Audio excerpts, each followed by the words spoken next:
ভারাক্রান্ত মন নিয়ে মানে একা পাশে যে কেউ দাঁড়াবে, ওরকে হেল্প করার মতো কেউ ছিল না। ওরা বলছে যে আপনার ছেলের সিরিয়াল অনেক পরে, ২-৩ দিনও লেগে যেতে পারে। এটা শুনে তো আর আমার হুঁশ নাই। আমরা কি নিজেরাই করবো? অন্তত গ্রামবাসী তো আসতে হবে। পরে ওনারাই ম্যানেজ করে ও সকাল সোমবার ২২ তারিখ সকাল ১০টা পর্যন্ত সময় নিল যে আমরা ১০টার মধ্যেই শেষ করব। তারপর ওরা সময় দিল যে ঠিক আছে আপনারা কিন্তু কোনো কথা বলতে পারবেন না, কোনো যেন গ্যাঞ্জাম না হয়। তো আমার ছেলে তো আমাদেরকে ছেড়ে চলেই গেল। ছেলেটার লাশটা আমরা বের করার জন্য যে প্রসেসিংটা, এই প্রসেসিংটা যে আমরা কত কষ্ট করে, আমার হাজবেন্ড একা একা এই কারফিউর মধ্যে, ওর কাছে আপনজন কেউ যেতে পারছিল না। আমার ঢাকায় আমার বোনের ছেলেরা আছে, আমার রিলেটিভরা আছে, কারফিউর জন্য কেউই বের হতে পারছিল না। গ্রাম থেকে ওর পাশে কেউ যে দাঁড়াবে এরকম ছিল না। ছেলের বাবার তো ছেলে চলেই গেছে। ছেলের বাবা এক বুক যন্ত্রণা নিয়ে, মানে ছেলের লাশটাকে বের করার জন্য যে কত হ্যারাসমেন্ট ওকে হতে হয়েছে।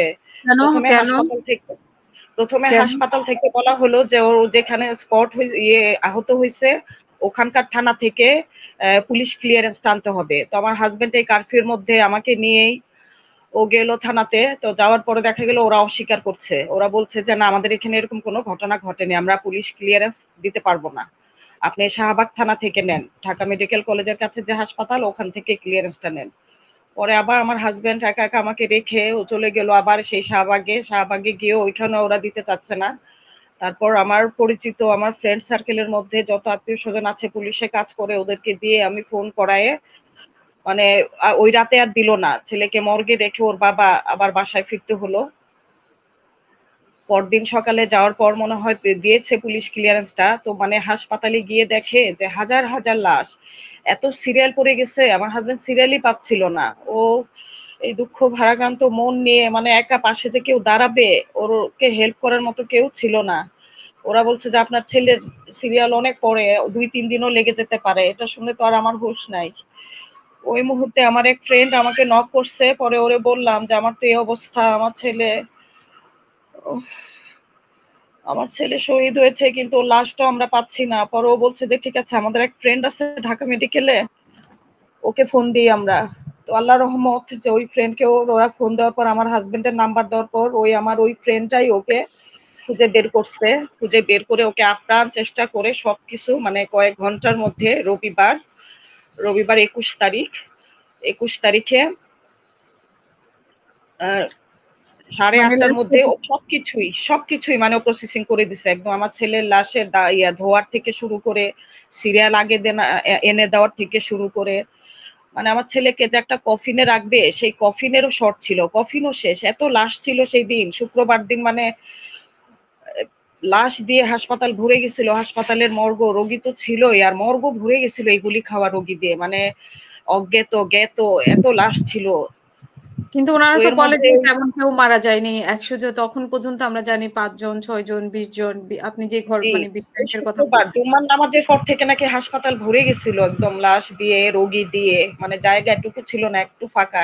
হাজার হাজার লাশের পিছনে আমার ছেলে পড়ে গেছিল। পরে সিরিয়ালে। যাই হোক, হ্যাঁ সিরিয়ালে ওই ফ্রেন্ডের সহযোগিতায় রবিবার ২১ তারিখ, শনিবারও তো আমার ছেলে মারা গেল। রবিবার ৮:৩০টার সময়, রাত ৮:৩০টার সময় আমার ছেলে লাশ পেল। পরে ছেলেকে নিয়ে ওর বাবা, আমি ছিলাম আমার মায়ের বাসা উত্তরায়, ওখান থেকে আমাকে নিয়ে আসলো, আমার মেয়েকে নিয়ে আসলো বাড়িতে। আসতে আসতে তাও বাড়িতে আসবো, এরপরও রাস্তার মধ্যে ফোনের পর ফোন যাচ্ছে, এলাকায় লাশ ঢুকতে দেওয়া যাবে না, ওই ঢাকাতেই দাফন করতে হবে। কেন? কারা কারা মানে কারাই ফোন করেছে আপনাকে? থানা থেকে নাকি ওসি সাহেব ফোন দিয়ে বলছে আমার ননদের হাজবেন্ড ওদেরকে। তো ওরা বলছে যে একমাত্র ছেলে, এই বাড়ি বংশের বাতি, ওর ফুপুরা আছে, দাদি আছে, অসুস্থ দাদি, বাড়িতে আনবে না তো ওরা কি দেখবে না? ওরাই তারপর ম্যানেজ করে। পরে উপর থেকে আমাদেরকে বলা হয়েছে যে কোনো রকম যেন কোনো শব্দ করা না হয়, রাতের মধ্যেই লাশ দাফন করবেন। তারপর ওরা বললো যে এটা তো সম্ভব না, একটা ছেলের লাশ দাফন হবে, আমরা কি নিজেরাই করবো? অন্তত গ্রামবাসী তো আসতে হবে।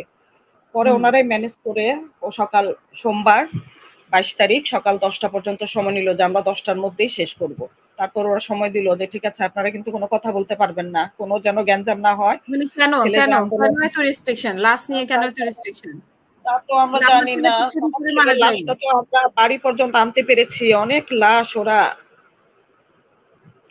বাড়ি পর্যন্ত নিতে পারে নাই। ঢাকাতে নাকি শুনেছি অনেক লাশ দাফন হয়েছে। তো যাই হোক, আল্লাহর রহমত, এত এত মানুষের দোয়ায় আমার নিষ্পাপ ছেলেটা সোমবার 10টার পর জানাজা হয়, তারপরে আমাদের পারিবারিক কবরস্থানেই দাফন হয়।